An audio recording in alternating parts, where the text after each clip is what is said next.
जब पूरा गांव डूब रहा था, तब ये 10 साल का बच्चा नदी की लहरों के बीच किसका इंतजार कर रहा था? आइए, कहानी में जानते हैं। सुंदरपुर गांव में उसे सब भोंदू कहते थे।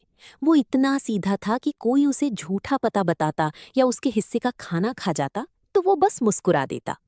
लोग हंसते, पर भोला को फर्क नहीं पड़ता था, जैसे उसे किसी ऐसी सच्चाई का पता हो जो बाकी दुनिया नहीं जानती।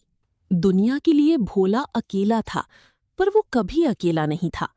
हर दोपहर वो नदी किनारे उस पुराने पत्थर पर बैठता और हवा में हाथ हिलाकर घंटों बातें करता।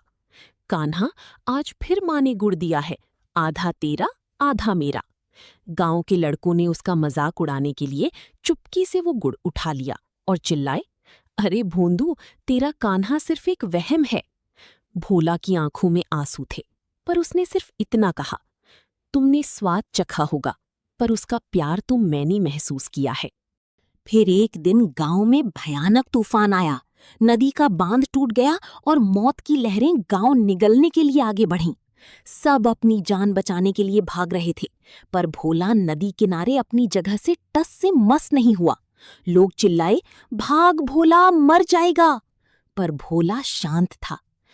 जैसे ही पानी की एक विशाल लहर भोला को निगलने के लिए आगे बढ़ी, पूरा गांव दंग रह गया।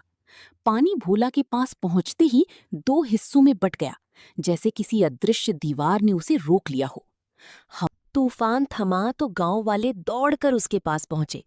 भोला की हथेली खुली थी और उसमें वही गुड़ का टुकड़ा था जो लड़कों ने चुराया था।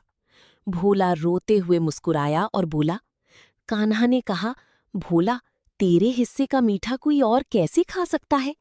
गांव वाले उसके पैरों में झुक गए।